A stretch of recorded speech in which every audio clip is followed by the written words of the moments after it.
नमस्कार दोस्तों, स्वागत है आप सबका हमारे हिंदी ज्ञान बोध चैनल में। दोस्तों, हम प्रतिदिन 5 चैलेंजिंग प्रश्नों की सीरीज कर रहे थे जून 2023 एग्जाम को टारगेट करते हुए। तो कल के वीडियो क्लास में हमने 5 की जगह पे 10 प्रश्न किए थे। तो आज के वीडियो क्लास में भी हम 10 प्रश्न करेंगे विद डिटेल के साथ।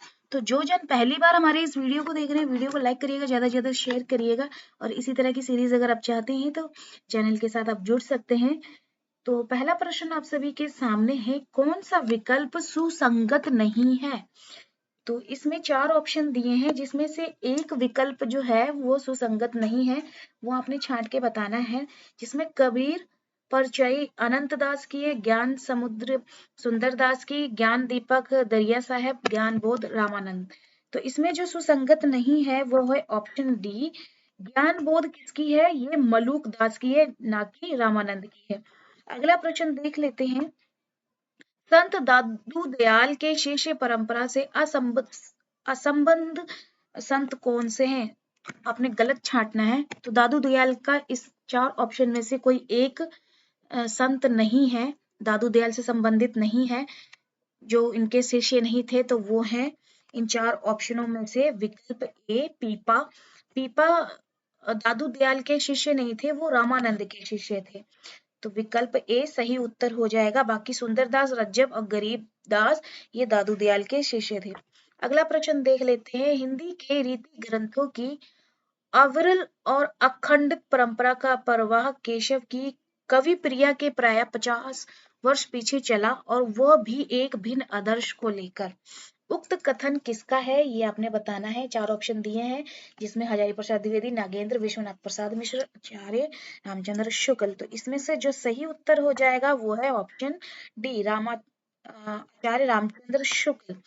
अगला प्रश्न है, निम्नलिखित कथनों से संबंधित विकल्प चुनिए। तो यहाँ पे 4 विकल्प दिए हैं, 2 कथन दिए हैं, जिसमें से जो सही विकल्प हो जाएगा, रीति कविता राजाओं और रईसों के आश्रम में पली है, उसकी अंत प्रेरणा और स्वरूप को कवियों और उसके आश्रयदाताओं दोनों के संबंध से ही समझा जा सकता है। तो इसमें जो सही उत्तर हो जाएगा, दोनों ही जो कथन दिए गए हैं ये सही है।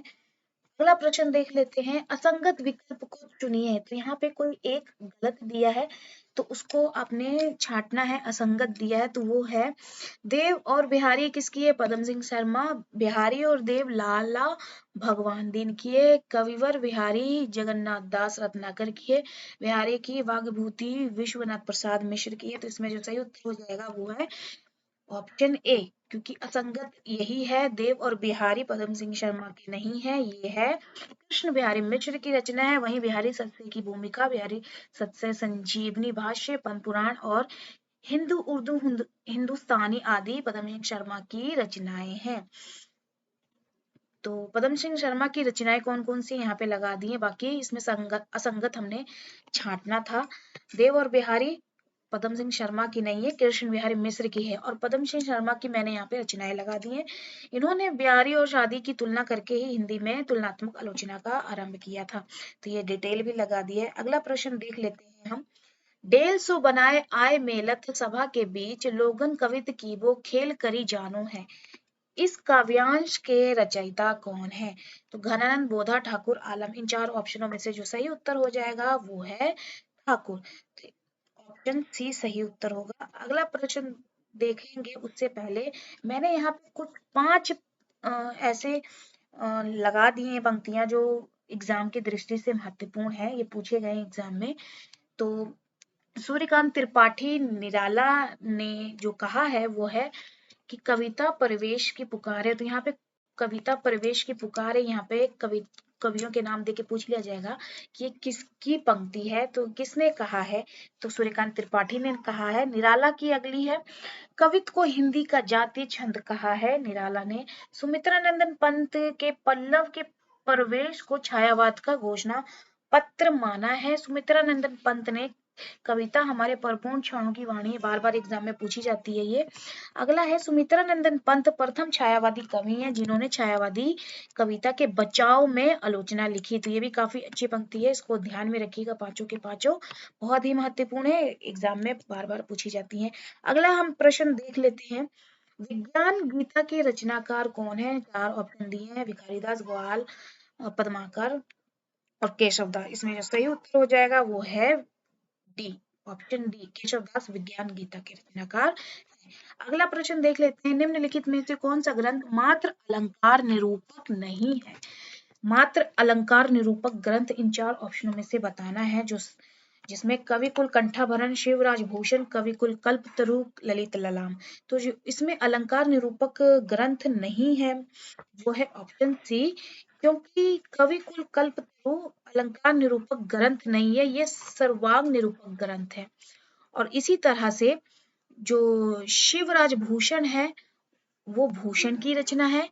कवि कुल कंठाभरण ये है दूल्हा की। ललित ललाम मतीराम की है। तो ये अलंकार निरूपक ग्रंथ है। बाकी इसमें से एक जो है कवि कुल कल्पतरु ये चिंतामणि की है और ये सर्वांग निरूपक ग्रंथ है। तो इसको भी ध्यान में रखिएगा, एग्जाम में पूछा गया था। अगला प्रश्न देख लेते हैं, कौन सी रचना मात्र पिंगल छंद निरूपक है? तो इसमें से भाषा भूषण, वृत्त विचार, काव्य रसायन, काव्य निरूपण।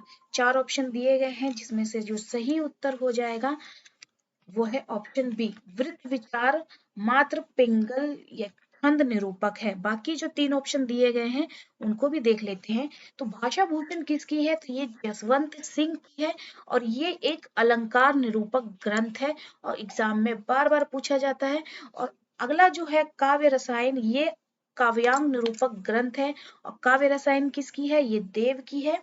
अगला है काव्य निरूपण, तो काव्य निरूपण एक काव्यांग निरूपक ग्रंथ है और ये किसकी है? काव्यांग निरूपण, तो सॉरी काव्यांग निर्णय, तो ये है भिखारीदास की। तो ये भी बार बार एग्जाम में पूछे गए हैं। कौन सी रचना, किस कवि की कौन सी रचना, किस तरह का ग्रंथ है वो आपको पता होना चाहिए और एग्जाम में बार बार इस तरह के प्रश्न पूछे जाते हैं। आगे हम करें इससे पहले अगर आप हमारे टेलीग्राम चैनल और व्हाट्सएप ग्रुप के साथ जुड़ना चाहते हैं तो वीडियो के डिस्क्रिप्शन में मैंने लिंक दे रखा है। उस वीडियो मतलब उस लिंक के थ्रू आप टेलीग्राम और व्हाट्सएप ग्रुप के साथ जुड़ सकते हैं जहां पे मैं क्वेश्चंस करवाती रहती हूँ। अगला हम देख लेते हैं प्रश्न, कौन सी रचना रस नायक नायिका भेद निरूपक नहीं है? ध्यान से प्रश्नों को पढ़िए। कौन सी रचना रस नायक नायिका भेद निरूपक नहीं है? जिसमें जगत विनोद, सुधा निधि, सुख सागर तरंग, पद्माभरण। तो इसमें जो नहीं है वो है पद्माभरण। पद्माभरण रस नायक नायिका भेद निरूपक ग्रंथ नहीं है, ये एक अलंकार ग्रंथ है। अलंकार ग्रंथ है और किसकी है ये? पद्माभरण, ये पद्माकर की है। वहीं जगत विनोद जो है रस निरूपक ग्रंथ है और ये भी पद्माकर की है। उसके बाद सुधा निधि जो है वो है किसकी? तोष निधि की है और ये नायक नायिका भेद की रचना है। उसके साथ ही सुख सागर तरंग किसकी है? नायिका भेद और रस निरूपक ग्रंथ है और ये सुख सागर तरंग किसकी है? ये देव की है। अब ये भी काफी एग्जाम में पूछे गए हैं और ये जितने भी प्रश्न है अगर आप आरपीएस एग्जाम में जो प्रश्न पूछे गए हैं वो सारे प्रश्न हैं ये। और इसका फर्स्ट शिफ्ट मैंने अपने चैनल पे करवा दिया है आरपीएससी का 2021 में जो एग्जाम हुआ था। देखना चाहते हैं तो देख सकते हैं, अलग से प्लेलिस्ट बना दी है। असिस्टेंट प्रोफेसर पीवाईक्यू करके कोई पीडीएफ है, सॉरी पीडीएफ कह रही हूँ, प्लेलिस्ट है, उसमें आपको देखने को मिल जाएगा। और ये सेकंड शिफ्ट के प्रश्नों के सीरीज में करा रही हूँ। तो अगले वीडियो में हम अगले प्रश्न करेंगे नए। तो फिर मिलते हैं नए वीडियो में एक नए टॉपिक के साथ। धन्यवाद।